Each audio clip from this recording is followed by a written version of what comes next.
I'm going to show you how to replace the flame rollout switch on my radiant heat boiler. This is part of a multi-part series. I have a New Yorker boiler, but this will be similar on many makes and models.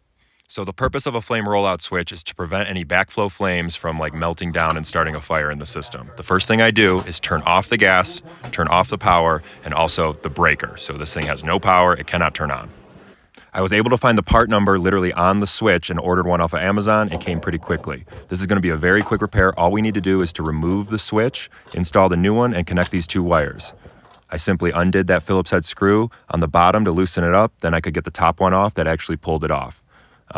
You can see here, this is a flame rollout switch. It actually has a darkened wire. I thought this was the problem. This is not the problem. The new one came with a darkened wire. So truly, I'm replacing this for no reason right now. But hey, if this is your problem, this should help you.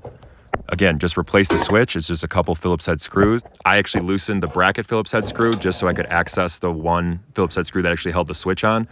And then just to be extra cautious, I connected the wires in the exact same fashion that they were. Just be sure to check for corrosion and to make sure that they are fully seated and secure. Now this screw could come off, so you could take the panel off and maybe even get an easier access, but that was a quick repair. We put the New Yorker cover back on, we turn the gas on, we turn the switch on, we turn the breaker back on, and we're gonna see if this thing runs. So you gotta go to the thermostat, make sure you're calling for heat. I turn on all the zones just to make sure it's gonna actually call for heat.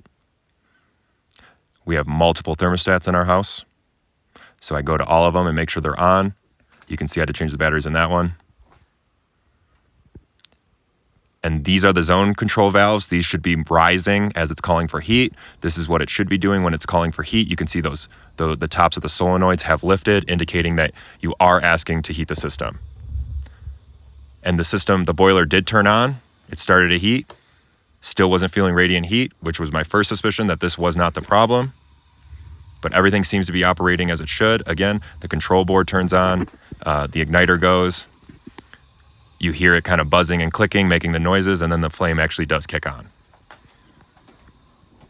Now, I went to the supply lines and I could feel that the supply was hot, but the return was cold, indicating that nothing is circulating.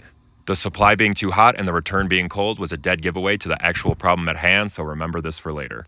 In addition, the vent was getting hot, indicating that the airflow inside the boiler was operating correctly. Avoiding getting on the roof, I did check the vent on top to make sure there was nothing visibly wrong, like it had collapsed or there was some sort of bird nest in there. It didn't appear anything was there. Again, the boiler ran for about 10 to 20 minutes, which was the original problem. So I replaced that flame rollout switch for no reason, and we need to investigate further. If you found this content helpful, hit the like button, subscribe to the channel, and stay tuned for the next part of the series.